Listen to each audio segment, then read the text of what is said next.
Alright,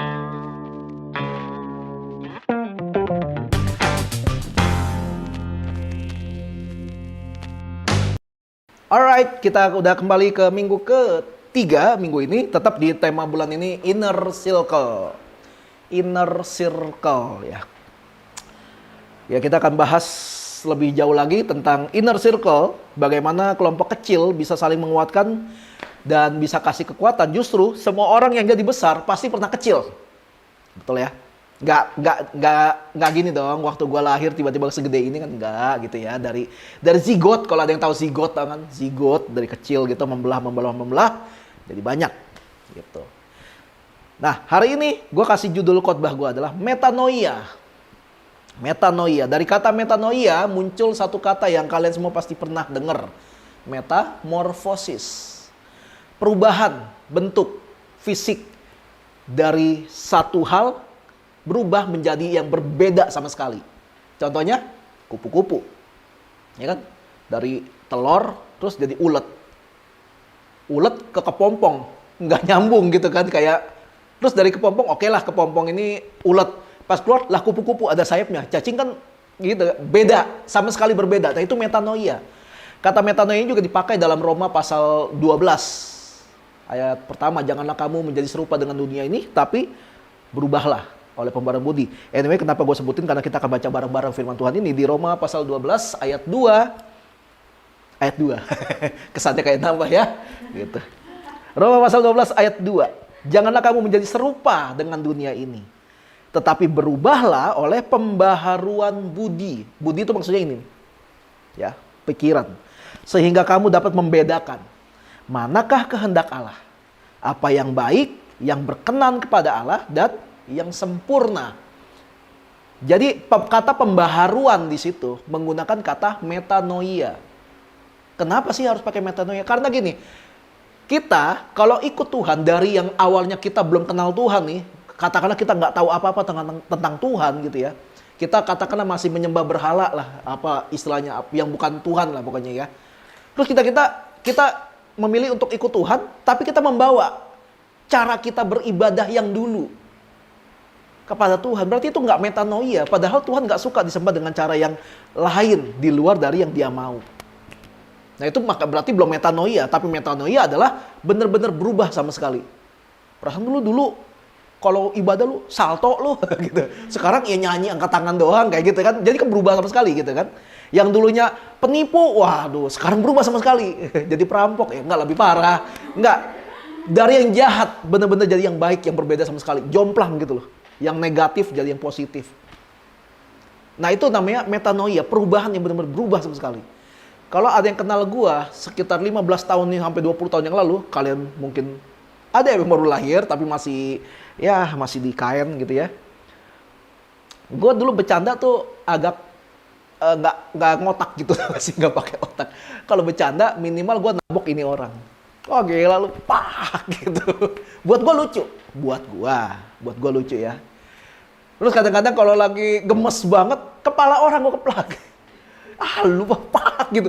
Abisnya dia ketawa juga. Jadi gua pikir, wah bercanda gua works gitu. Gua pikir begitu. Akhirnya keterusan. Sampai satu kali gua ditegur. Kenapa? Yang gua geplak orang yang lebih tua dari gua. Dan gua nggak tahu kalau itu kurang ajar. Gue melakukan itu bukan karena gue bermaksud kurang ajar, enggak. Gue nggak tahu kalau itu kurang ajar. Bayangin, model kayak gue, kalau kalian lihat gue sekarang kan nggak mungkin dong, gue nggak ngerti apa itu sopan santun. Tapi dulu gue begitu. Gue nggak tahu kalau ngeplak kepala orang yang lebih tua itu kurang ajar, gue nggak tahu. Kebayang nggak pergaulan gue rusaknya kayak apa waktu dulu? Rusak.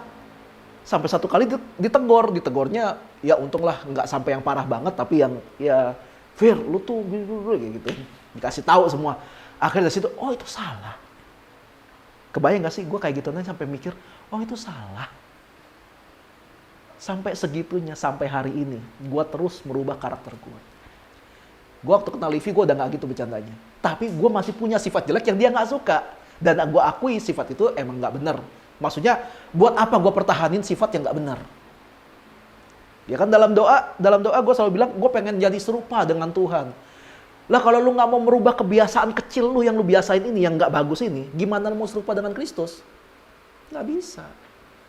Orang yang kalau marah maunya langsung meledak semua gitu kan. Padahal belum tentu salah dia, tapi ledaknya semua gitu. Begitu ternyata salah paham, malunya bukan main kan gitu kan. Tapi tiap kali marah kayak gitu terus. Tapi lu bawa nama Tuhan gitu loh. Kalau kaget aja ayat Alkitab yang keluar mulutnya. Gitu kan. Tapi lu nggak mau ubah sifat lu. Lah akhirnya kita jadi orang munafik. Kita belum metanoia namanya kalau kayak gitu caranya. Nah, itu metanoia ada perubahan pola pikir dari yang berlawanan dengan firman Tuhan menjadi serupa dengan apa yang firman Tuhan tulis. Nah, itu metanoia. Lalu kita lihat lagi dalam firman Tuhan dalam 1 Korintus 13 ayat 11. Semua sudah senang, nggak perlu buka handphone, semua ada di sini. Ya, semua senang. Saya yang repot soalnya. Nggak apa-apa, tapi it's okay, nggak apa-apa. Nggak apa-apa pokoknya. Marah gitu, marah. Kok marah? Nggak apa-apa kok marah gitu. Itu adalah contoh pendeta yang munafik. Itu cuma contoh, tapi ya, saya nggak marah. Saya kesel. Dah, sama aja. Oke, 1 Korintus 13 ayat 11 dibilang, ketika aku kanak-kanak, aku berkata-kata seperti kanak-kanak. Aku merasa seperti kanak-kanak. Aku berpikir seperti kanak-kanak. Sekarang sesudah aku menjadi dewasa, aku meninggalkan sifat kanak-kanak itu. Karena apa? Sudah dewasa. Dewasa ada dua macam. Satu dewasa karena umur. Satu dewasa karena pola pikir. Jadi kalau boleh dibilang, menjadi tua itu pasti.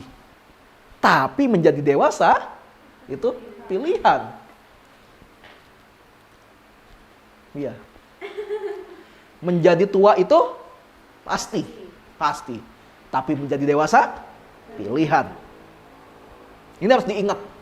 Karena umur kita makin bertambah kan. Kebayang kalau sampai hari ini, kalau Livi nggak nurutin apa yang gua mau, gua ngambek. Apakah gua orang dewasa?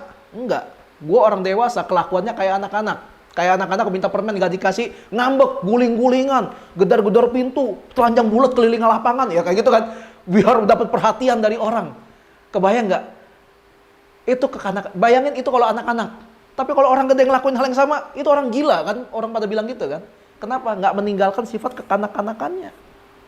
Nah, jadi ketika masih anak-anak, bertingkahlah sepuasnya seperti anak-anak. Saya rekomendasikan itu buat kalian para anak-anak. Tapi ketika udah dewasa, kita harus meninggalkan sifat kanak-kanak itu. Bedanya apa sih? Perbedaan terbesar antara anak-anak sama orang dewasa. Perbedaan terbesar gimana? Ya selain badan, selain tua gitu ya, selain itu maksudnya. Yang dari dalam. Perbedaan terbesar di mana? Ya lama, lihat aja langsung. Ditanggung jawab. Berapa banyak di sini yang maunya ngejawab tapi nggak mau nanggung? Kenapa ini? Abisnya gini, tapi nggak mau nanggung gitu, ngocoy aja gitu. Tapi ada juga yang kebalikannya ya. Berapa kali kalau dimintain tolong langsung nanggung, ya, nanggung gitu. Jawab sih tapi nanggung, bukan tanggung. Enggak, ini tanggung jawab. Perbedaan terbesar ada di situ. Antara anak-anak dengan orang dewasa, perbedaan terbesarnya ada di tanggung jawab. Tanggung jawab itu apa sih? Sesuatu yang udah kita ambil jadi bagian dari diri kita. Dan kita harus ngejaga itu tetap eksis, tetap bisa berjalan, tetap bisa aktif. Karena kita mengambil bagian di situ. Nah, itu tanggung jawab. Kenapa sampai hari ini gue masih mau-maunya ngurusin ini semua? Tanggung jawab. Dibayar nggak? Enggak. Ngapain lu mau kalau nggak dibayar? Tanggung jawab. Kenapa gue masih mau kayak nganter-nganter istri gue kalau pergi kerja? Karena tanggung jawab. Gue suami coy. Mau gue lagi akur, mau gue lagi berantem sama dia, tanggung jawab. Nggak bisa tiba-tiba tanggung jawab. Gue mau tanggung jawab kalau dia orangnya baik sama gue dulu. Nggak bisa. Nggak boleh. Nggak boleh. Lu mau suka nggak suka, kalau lu udah ambil beban itu, tanggung jawablah terhadap itu. Ibarat gini, kalian udah ambil mie, Indomie, mie instan, kalian udah buka bungkusannya, kalian keluarin, masak air panas, mendidih, masukin minyak, telur, daun bawang. Terus kalian taruh bumbunya di piring atau mangkok. Bumbunya, cabai, minyak, merica, potongan daging, bakso, sayur. Saking asiknya naruh-naruh itu semua, kalian rebus kelamaan. Sampai minyak lodoh, kelembekan. Ya, lembek. Tanggung jawab, lo harus makan tetap. Siapa yang udah lapar? Pas gue ngomong kayak gitu. Takutnya ada yang lagi gini. Kalau belum makan. Itu tanggung jawab. Itu hal contoh sederhana gitu kan. Makanya tanggung jawab. Lu mau suka nggak suka. Kalau lu udah ambil bagian, ini tanggung jawab lu. Mau istri gua bawel, nggak gitu ya, maksudnya contoh. Mau istri gua bawel, mau istri gua perhitungan, mau istri gua galak, gua udah nikah sama dia. Tanggung jawab. Apalagi kalau sampai hamil, ya tanggung jawab dia gitu. Tanggung jawab, jangan mau bikin doang gitu ya. Gitu. Nah, perbedaan terbesar antara orang dewasa sama anak-anak terletak pada tanggung jawab. Gua ambil contoh. Ada anak SD, kelas 3 SD taruhlah. Minta dibeliin motor. Motor yang 125 cc gitu ya, atau yang 200 cc, 200 cc kan motor gede kan ya. Anak kelas 3 SD. Terus ditegur sama orang tuanya atau sama saudaranya atau siapapun yang dia kenal. Dia bilang gini, nanti kalau kecelakaan gimana? Kalau nabrak orang gimana? Iya kan? Nabrak warung gimana? Nabrak bebek gimana? Bebek nabrak bebek, gitu kan, motor bebek kan gitu. Terus anak SD ini ngomong gini, jawab gini, kalau sampai nabrak, gue yang tanggung jawab.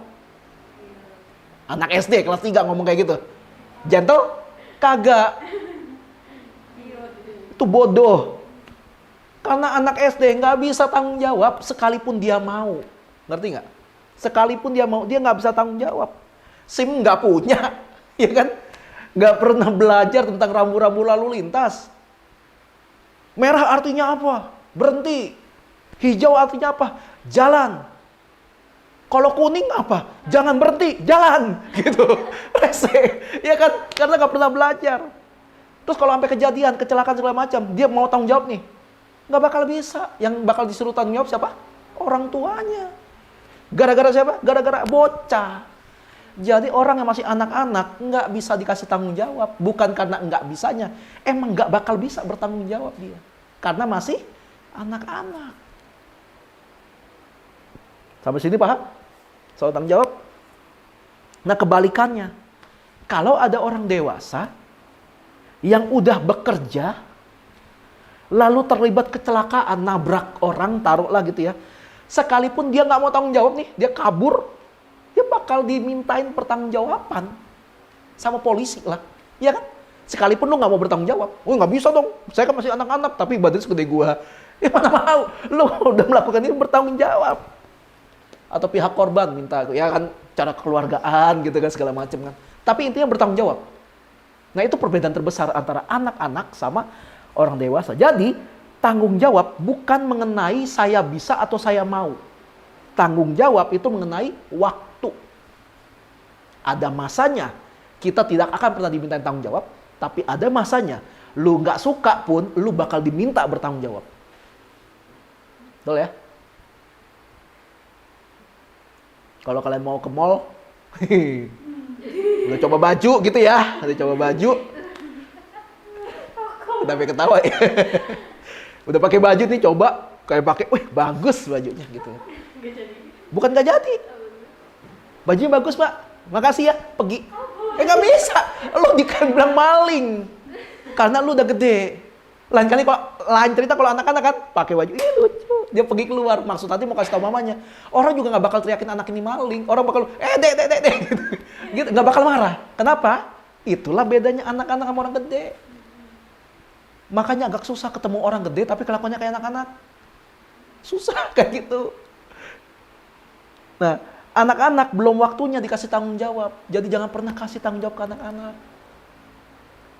Makanya anak kecil disuruh kerja tuh gue bingung. Makanya anak kecil disuruh dagang. Ya mungkin miskin sih miskin ya. Tapi gue nih orang yang masa kecilnya nggak bahagia. Gue minta dibeliin mainan yang jelek, tau gak sih? Pistol-pistolan yang dari kayu, kayak sumpit gitu, tau gak sih? Yang dikaret-karetin, gituan doang, nggak dibeliin. Bilang nggak ada duit, padahal bapak gue punya bisnis konveksi waktu gue kecil. Adek gue cuma ngelihat ada pistol mahal, dibeliin. Itu perbedaan perlakuan gue sama adek gue. Ngebekas. Makanya kalau kalian lihat, sekarang gue beli skuter. Itu karena gue nggak pernah dapetin itu waktu gue masih kecil. Pas ketika ada kemampuan, ya gue beli. Mengembalikan masa kecil saya yang hilang gitu ya. Tapi kalau gue punya anak nanti, ketika anak gue pengen sesuatu, ya selama itu wajar ya untuk anak-anak, gue bakal beli. Nah ketika gedenya, dia gak bakal terlalu ngarapin apa-apa. Kenapa? Masa kecilnya udah cukup. Dia udah cukup menerima. Lain sama bapaknya. Emaknya kemarin, istri gue kemarin ke Taman Safari. Gue lupa, gue pikir gue udah punya anak. Gue pikir udah punya anak. Istri gue kemarin ke Taman Safari, pulang gue tanya, gimana? Puas nggak ke Taman Safari? Wah happy banget gitu. Kenapa? Jarang. Berapa kali kamu ke Taman Safari paling? 3. Yang terakhir pun nggak puas kan? Baru juga. Jadi ke Taman Safari kemarin itu yang terakhir sebelum yang kemarin ya. Maksudnya dulu terakhir ke Taman Safari. Itu kayaknya nggak ada 2 jam. Bener gak sih? Nggak ada 2 jam di Taman Safari. Harga tiketnya, bos. Langsung pulang. Makanya si Livi udah wanti-wanti gue kemarin waktu Taman Safari. Pokoknya harus puas ya. Siap. Harus puas siap. Kenapa dia kayak gitu? Bukan berarti dia kekanak-kanakan, enggak. Sedang mengembalikan masa anak. Karena waktu kecil nggak dapat. Kenapa? Ya belum punya kemampuan untuk bayar, ya kan? Salah nggak kalau sekarang dia jadi senang ke Taman Safari atau ke Dufan? Ya enggak dong, uang-uang dia. Kenapa harus dimasalahin? Kecuali karakter kekanakan, itu yang nggak boleh. Itu yang nggak boleh. Tapi kalau kayak mengembalikan masa-masa itu, ya, buat gue wajar lah ya. Namanya juga masa kecil kurang bahagia, ya sudah lah ya. Kita mengalami itu.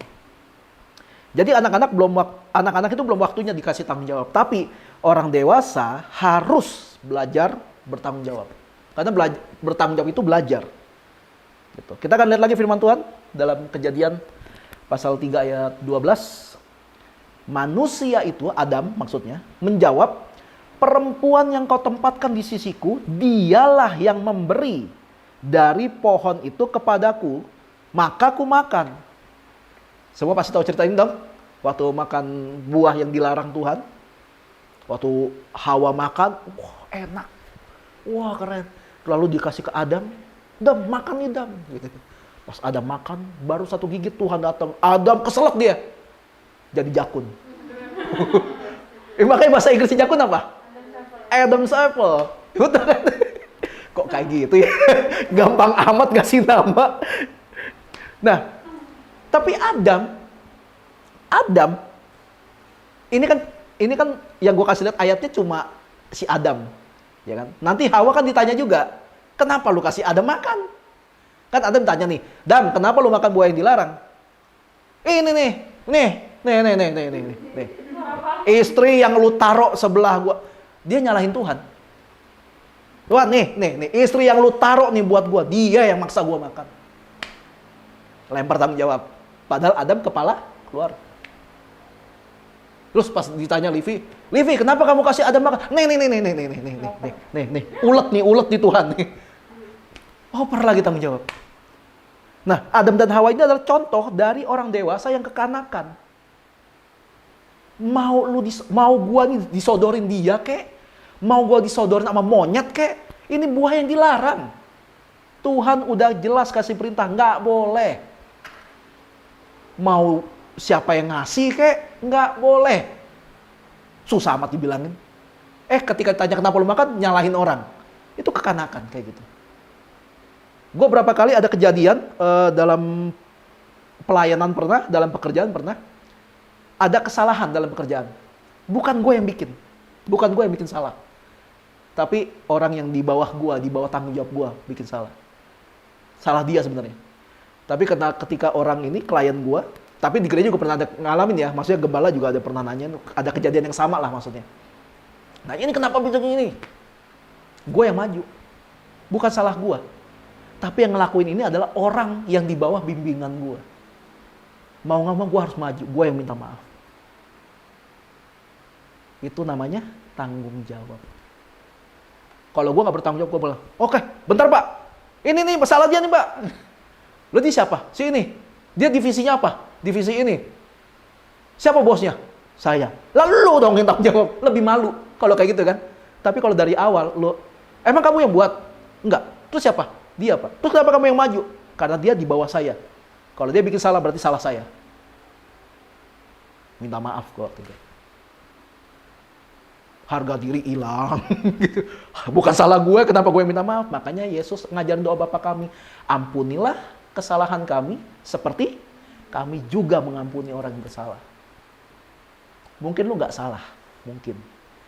Tapi lu ada bagian dari orang yang bikin salah itu. Lu mewakili orang itu buat minta maaf. Gue berani jamin, orang nggak buta ngelihat kelakuan kita yang kayak gitu. Dia bakal bisa nilai karakter kita kayak apa. Hanya orang yang bisa dinilai berani bertanggung jawab, orang itu yang akan dikasih kepercayaan. Livi waktu kerja di Tanah Abang, bos nggak pernah takut duit dipegang dia. Nggak pernah hilang. Malahan dia tahu, ini kok kurang segini. Bukan duit dia padahal. Harusnya dia tinggal ngomong sama bosnya dong. Tahu tuh kemarin gua hitung lagi, hilang, apa kurang. Enggak dong. Tapi bertanggung jawab semua, kunci dia segala macam. Makanya dia selalu punya pangkat di tempat dia kerja. Selalu kepala toko lah minimal. Kenapa? Dipercaya. Dipercaya gara-gara apa? Teruji kalau dia bisa dipercaya. Nah, sekarang giliran kalian nih. Dalam kuliah, dalam pekerjaan, bisa dipercaya. Mulai dari tanggung jawab. Nah, akibatnya apa sih kalau kita sampai kayak Adam dan Hawa ngelempar tanggung jawab? Akibatnya apa nih Adam dan Hawa karena ngelempar tanggung jawab? Dihukum Tuhan. Diusir. Betul? Karena ngelempar tanggung jawab. Mungkin akan berbeda cerita kalau Adam pasang badan. Iya Tuhan, saya makan. Memang dia yang kasih, tapi saya yang salah. Saya suaminya. Hukum saya. Mungkin dan cerita. Mungkin. Tapi karena dia ngelempar tanggung jawab. Ya udah, begitulah ceritanya. Nah, kalau kita lihat lagi ayat yang lain. Ini adalah Adam kedua. Adam kedua. Yaitu Yesus. Yesus dibilang Adam kedua. Maka ia maju sedikit lalu sujud dan berdoa. Katanya, ya Bapakku, jikalau sekiranya mungkin, biarlah cawan ini lalu daripadaku. Tetapi janganlah seperti yang ku kehendaki, melainkan seperti yang engkau kehendaki. Kita bisa lihat perbedaan mentalnya. Adam tanya, ini siapa yang makan? Lempar tanggung jawab. Yesus, Tuhan kalau bisa nih jangan gua. Kalau bisa jangan gua. Tapi kalau nggak ada cara lain, ya udahlah, terserah Tuhan. Beda gak? Beda ya? Yang bikin dosa manusia, tapi karena Yesus, karena Tuhan sayang sama kita, dia ngambil jalan yang paling sakit, yang paling gak enak, supaya kita bisa selamatin. Kalau Adam adalah gambaran dari manusia yang udah dapat privilege, tapi gagal, Yesus adalah gambaran dari manusia yang dapat privilege, tapi juga berhasil. Makanya figur Adam diperbaiki sama Yesus. Sama-sama manusia kan waktu itu. Lemah, sama-sama lemah. Tapi lihat tanggung jawabnya. Yesus jalanin tanggung jawab. Ini keren makanya. Gue selalu kalau ambil contoh Yesus lah. Udah perfect. Kita bisa lihat makanya dari dua ayat ini. Perbedaan kedewasaan dari Yesus sama Adam. Mungkin ada yang bilang, beda Yesus kan Tuhan. Yesus waktu di dunia 100% manusia loh. Ya, ditabok juga sakit gitu loh, karena manusia gitu. Tapi tanggung jawabnya dia berani dijalanin, bisa berani dilakuin tanggung jawabnya. Nah, walaupun Yesus nggak mau menderita, tapi dia udah ngambil bagian. Yesus udah ambil bagian dalam rencana Tuhan, dan dia juga harus ambil tanggung jawab. Akibat dari ketaatan Yesus adalah dari dalam bertanggung jawab. Seisi alam semesta ini itu diselamatkan. Alam semesta nggak main-main, bukan bumi doang. Akibat dari ketaatan Yesus dalam tanggung jawab, seisi alam semesta itu diselamatkan. Jadi beda ya. Akibat dari ketidaktaatan Adam, manusia terusir. Tapi akibat Yesus taat, semua manusia balik masuk lagi dalam kasih karunia. Itu makanya keren. Jadi kita yang udah umur segini gitu ya, yang udah bukan SMP lagi gitu ya, udah gede nih, udah dewasa nih ya, udah ngerti lah nyari duit, udah ngerti lah udah mulai bisa bedain mana cowok ganteng, mana cowok korengan, udah bisa bedain gitu ya, nggak gampang digoblokin pakai kata-kata indah gitu ya. Ya kita yang udah dewasa segini, suka nggak suka, mau nggak mau, rela nggak rela, tinggalkan sifat kekanakan kita. Udah nggak waktunya lagi kita piara sifat anak-anak. Jadi pilih sendiri. Kalau kita nggak lakukan ini, kalau kita nggak tinggalkan sifat kekanakan kita ini, yang akan datang pada kita itu adalah hukuman. Kita dihukum karena kita masih kekanakan padahal udah dewasa. Tapi kalau kita lakukan, kita tinggalkan sifat kekanakan kita ini, yang datang pada kita adalah pengharapan. Semua ada waktunya kan? Waktu kecil ya anak kecil. Tapi kalau udah gede, ya jalanin. Jalanin hidup kita sebagai orang dewasa, sebagaimana mestinya. Pilih sendiri yang mana. Mau tinggalkan sifat kekanakan kita, atau mau stay dengan kekanakan kita, atau kita stay dengan kekanakan kita sampai seterusnya. Kalian tahu kan akibatnya apa aja kalau kita memilih salah satu dari itu. Lalu kalau misalnya ada yang berpikir ya, ada yang mikir kayak gini, gimana caranya ninggalin, maksudnya gimana caranya kita bisa ngubah pola pikir, nggak tahu caranya gitu. Gimana caranya kita bisa ninggalin sifat kekanakan kita. Padahal gue sendiri, kalau gue cerita 15 tahun yang lalu, gue masih bercanda ngeplak pala orang yang lebih tua dari gue. Itu kan, wow. Itu kan luar biasa cari perkara itu kan. Makanya kenapa penting punya mentor. Mentor itu gini, gue belajar tentang mentor itu gini. Mentor itu bukannya kayak gini. Ada yang datang gitu misalnya sama gue, "Koh, gue mau dong lu jadi mentor gue." Ya nggak gitu. Sepengalaman gue nggak gitu. Tapi kita yang memutuskan sendiri. Wah, ini orang kalau misalnya dalam bisnis, wah bisnisnya jago banget nih. Gue pengen belajar sama dia. Akhirnya kita bangun hubungan sama dia. Bangun hubungan, kita komunikasi, sering ketemu. Lalu kalau ada pertanyaan-pertanyaan tentang ekonomi atau tentang bisnis, kita tanya sama dia, kita tanya saran dia. Lama-lama hubungan terbangun dengan sendirinya tanpa pakai ngomong. Kita udah menjadikan dia mentor kita. Itu kalau bisnis. Tapi kalau ngomong kerohanian, kita tahu ada orang yang rohaninya lebih baik dari kita.